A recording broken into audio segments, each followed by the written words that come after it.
Hello friends, எல்லோரும் எப்படி இருக்கீங்க? இன்றைக்கி நம்ம ஒரு சூப்பரான விநாயகர் சதுர்த்தி செலிப்ரேஷன் விளாக் தாங்க பார்க்க போகிறோம். நாங்கள் எப்போவுமே விநாயகர் சதுர்த்திக்கு முந்தின நாளே விநாயகரை எடுத்துகிட்டு வந்துடுவோம். அதுக்காக வீடு ஃபுல்லாக இப்போ எல்லாம் க்ளீன் பண்ணியாச்சு. எல்லாத்தையும் ரெடியாக எடுத்து வச்சுருந்தேன். அன்றைக்கி பார்த்திங்கன்னா மதியமே வந்து விநாயகரை எடுத்துகிட்டு வந்துட்டாங்க. காலையிலேருந்தே வேலை ரொம்ப டைட்டாக போயிட்டு இருந்தது. ஃபுல்லாகவே வீடியோ எடுக்கணும்னு ஆசை தான். ஆனால் வந்து எல்லா வேலையும் செஞ்சுக்கிட்டு வீடியோ எடுக்கிறது கொஞ்சம் கஷ்டமாக தான் இருந்தது.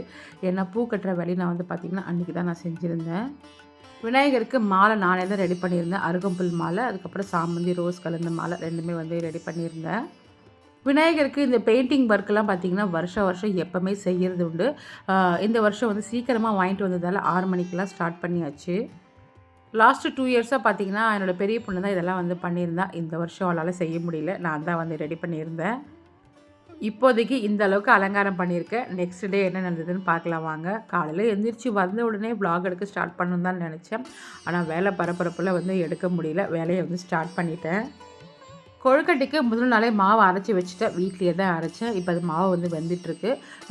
கொண்டக்கடலையும் வந்து வெந்துருச்சு. சுண்டலுக்காக வந்து மசாலா அரைச்சி வச்சுருக்கேன்.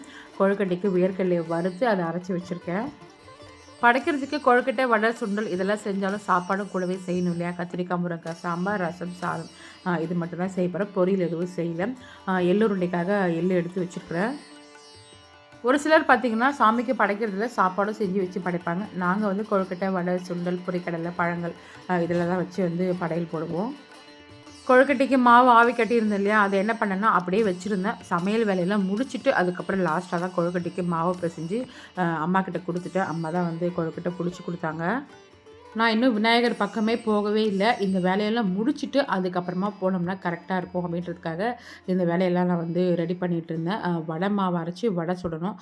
அது மட்டும் வந்து விநாயகருக்கு அலங்காரம் பண்ணிவிட்டு அதுக்கப்புறம் தான் வந்து செஞ்சேன். பாருங்கள், இன்னும் விநாயகர் அப்படியே தான் இருக்கார். பூஜை ரூமில் பூஜை வேலையெல்லாம் முடிஞ்சுது.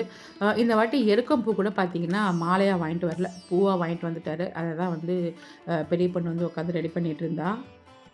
இந்த பேக்கில் டெக்கரேஷனுக்கு ஒட்டியிருக்கிறதுலாம் பார்த்திங்கன்னா டபுள் சைட் டேப் போட்டு தான் வந்து ஒட்டியிருக்கேன். ஏன்னா வந்து அந்த ஹேங்கிங் போட்டோம்னா வந்து அப்படியே வந்து பெயிண்ட் உறிஞ்சி வருது. டபுள் சைட் டேப் போட்டோன்னா வந்து அந்த அளவுக்கு வரல. ஆனால் வந்து என்ன ஆகுதுன்னா கொஞ்ச நேரத்துலேயே வந்து விழுந்துருது. நைட் அப்படி தான் வந்து காலையில் எழுந்திரிச்சு வந்து பார்க்கும்போது எல்லாம் விழுந்துட்டு இருந்துச்சு. மறுபடியும் நான் வந்து ஸ்ட்ராங்காக ஒட்டி விட்டுருக்கேன். சாமி கும்பிட்ற வரைக்கும் இருந்தால் போதும் அப்படின்னு சொல்லிட்டு மறுபடியும் ஒட்டி விட்டுருக்கேன். வாங்க வேண்டிய பொருட்கள்லாம் பார்த்திங்கன்னா ஓரளவுக்கு முந்தின நாளே வாங்கியாச்சு. இது ஒரு சிலது மட்டும் காலையில் வாங்கியிருந்தோம். காலையிலே வாங்கி கொண்டு வந்து கொடுத்துட்டு அவர் வந்து சீக்கிரமாகவே ஆஃபீஸ்க்கு கிளம்பிட்டார். ஒரு 11:30 போல் தான் வருவார். அவர் வந்த பிறகு தான் வந்து பூஜை பண்ணோம். கிச்சனில் செய்ய வேண்டிய வேலையெல்லாம் ஓரளவுக்கு முடிச்சுட்டு கடகடன்னு வந்து பிள்ளையார் அலங்கார வேலையை செஞ்சு முடிச்சாச்சு.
இந்த அலங்கார வேலையெல்லாம் முடிச்சுட்டு அதுக்கப்புறம் போய் தான் வடைக்கு மாவு அரைச்சி வடையும் சக்கரை போண்டாவும் வந்து செஞ்சுருந்தேன்.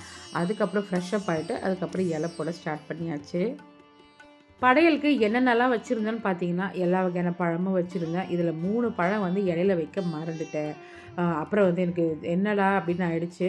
அன்னாச்சி பழம் அதுவும் வந்து கிச்சன்லேயே இருந்தது. திராட்சை, நாகப்பழமும் வந்து ஃப்ரிட்ஜில் இருந்தது. அதெல்லாம் எடுத்து வைக்க மறந்தாச்சு. அடுத்தது பொரிக்கடலை, லட்டு, கடலை உருண்டை, எள்ளு உருண்டை, அப்புறம் வந்து வீட்டில் கொஞ்சம் எள்ளு உருண்டை செஞ்சுருந்தேன். கொழுக்கட்டை, சுண்டல், வடை, சக்கரை போண்டா, பொரிவெளங்காய் உருண்டை, முறுக்கு இதெல்லாம் தான் வந்து வச்சுருந்தேன்.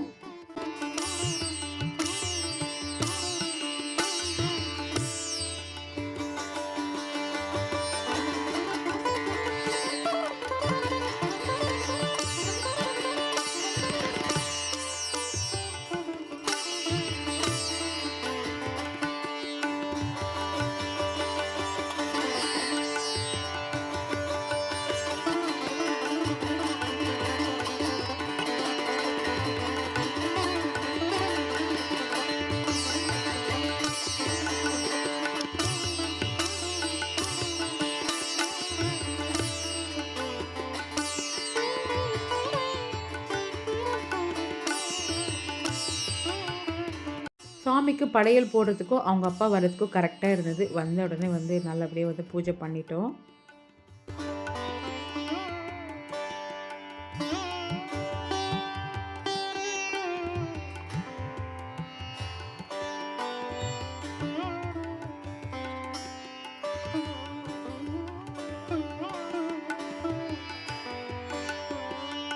நாங்க வருஷம் வருஷம் விநாயகர் அப்படியே எடுத்து உள்ளே வச்சுருவோம். பழைய விநாயகர் வந்து ஆல்ரெடி உள்ளே இருக்காரு. அவருக்கு வந்து ஒரு பூஜைய போட்டாச்சு. இந்த வருஷம் என்ன பண்ணுவோம்னா, புது விநாயகர் உள்ளே எடுத்து வச்சுட்டு, பழைய விநாயகர வந்து தண்ணீல கரைச்சிருவோம். ஓகே ஃப்ரெண்ட்ஸ், இந்த வருஷம் விநாயகர் சதுர்த்தி எங்களுக்கு இப்படி தான் இருந்தது. விநாயகரோட அருள் எல்லாருக்கும் கிடைக்கட்டும்னு நான் வந்து கடவுள வந்து பிரார்த்தனை பண்ணிக்கிறேன். இந்த விலாக் உங்களுக்கு ரொம்பவே பிடிச்சிருக்கும்னு நினைக்கிறேன். இனி வரப்போகிற வீடியோவில் ரொம்பவே இன்ட்ரெஸ்டிங்காக இருக்கும். கண்டிப்பாக மிஸ் பண்ணாமல் பாருங்கள். இந்த வீடியோ பிடிச்சிருந்தால் லைக் பண்ணுங்கள், ஷேர் பண்ணுங்கள், மறக்காமல் சப்ஸ்கிரைபும் பண்ணிடுங்க. நெக்ஸ்ட் வீடியோவில் நான் உங்களை மீட் பண்ணுறேன். பாய்.